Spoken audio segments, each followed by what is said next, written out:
Bem-vindo ao canal Escatológico.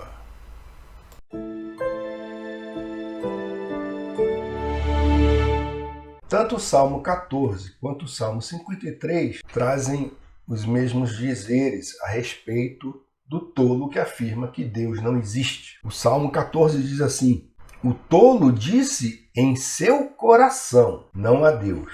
Com certeza ele foi um tolo em pensar isso. Entretanto, não foi tolo o suficiente para dizer isso, a não ser em seu coração. Charles Spurgeon ele faz um comentário bem interessante a respeito disso. Charles Spurgeon é esse grande pregador que está aí na tela, tá? E ele disse que ultimamente os tolos têm ficado mais descarados. Agora eles não dizem apenas em seus corações, mas declaram com suas bocas: Deus não existe. Ah, não, eu cometi um erro. Eles não os chamam de tolos agora. Então as pessoas não chamam esses tolos, verdadeiros tolos, de tolos atualmente. Esses tolos hoje são chamados de filósofos. Entretanto, isso, diz Spurgeon, com frequência, é a mesma coisa. É sempre assim. Quando eles não terão Deus, então não terão bondade. Eles são corruptos, como está escrito no Salmo. O tolo disse em seu coração: não há Deus. Eles são corruptos, fizeram obras abomináveis. Não há ninguém que faça o bem. Esse é o segredo da infidelidade, o qual o salmista apontou com precisão. Eles são corruptos. Davi representa Deus olhando das ameias do céu para a nossa humanidade caída. E na hora em que olhou, não viu ninguém que o entendesse ou o procurasse. Por natureza, estamos todos nesta condição, até que a graça do Senhor nos procure. Nunca buscamos a Ele. Então, o tolo, ele diz não a Deus. E Deus, apenas Deus pode tirá-lo dessa tolice. Apenas Deus pode vir de encontro, ou ir de encontro a ele, para tirá-lo dessa tolice, essa loucura, essa insanidade. Mas o que eles fazem? Eles se amoldam ao pensamento da natureza caída, ao pensamento do mundo corrompido, e simplesmente desprezam a Deus. E ainda querem ser taxados de inteligentes, mas são tolos. Enfim, são filósofos. Até mesmo Deus olhou em vão. Ele não era um crítico severo, não era hipercrítico.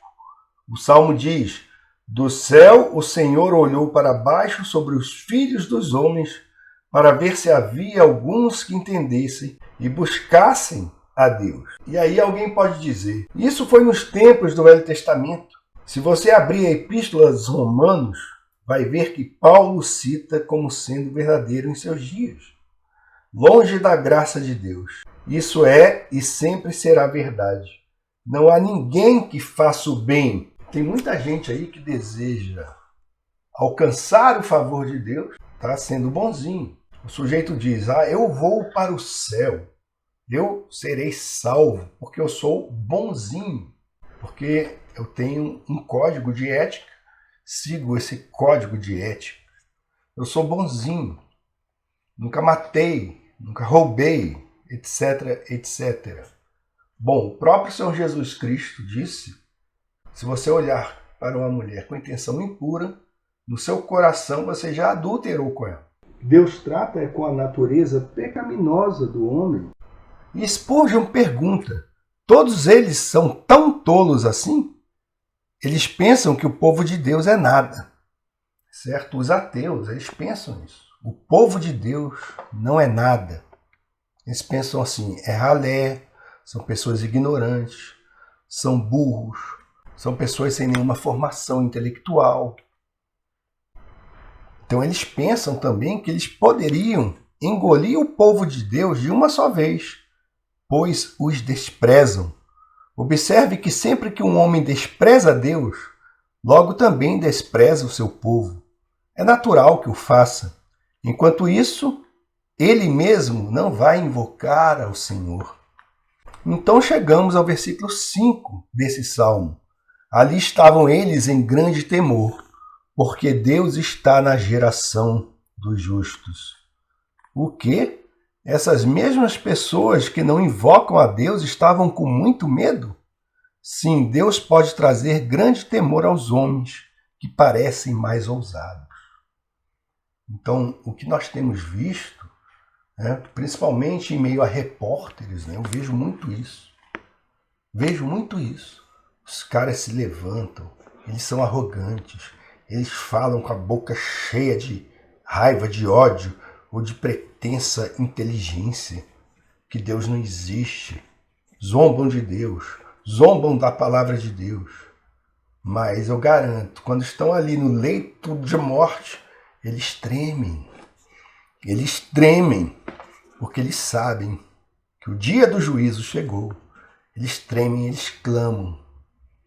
Muitos clamam, a Deus e se arrependem. Muitos clamam a Deus e pedem a misericórdia dele, se arrependem. Deus, no último momento, ainda lhes dá essa oportunidade.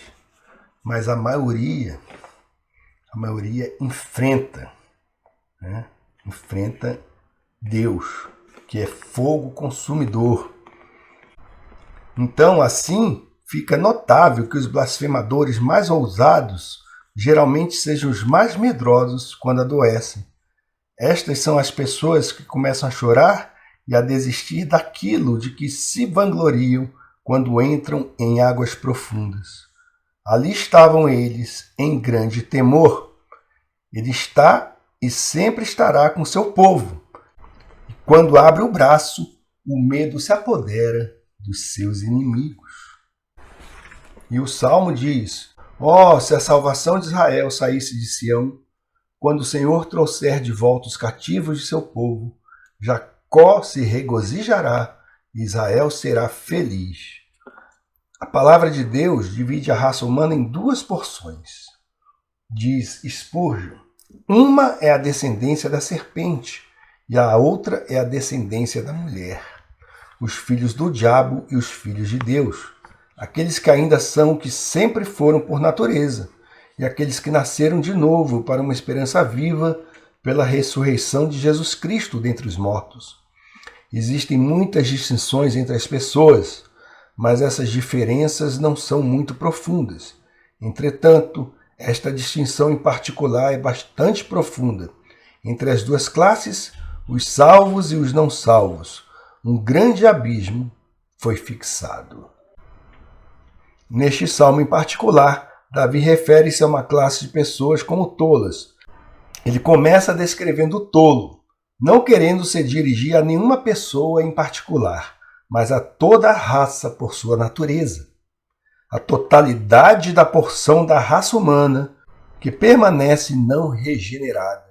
Ele descreve a outra classe como os oprimidos, referindo-se a todos os salvos, os santos, os justos, a respeito dos quais nosso Redentor disse: abençoados são os pobres de espírito, porque deles é o reino dos céus.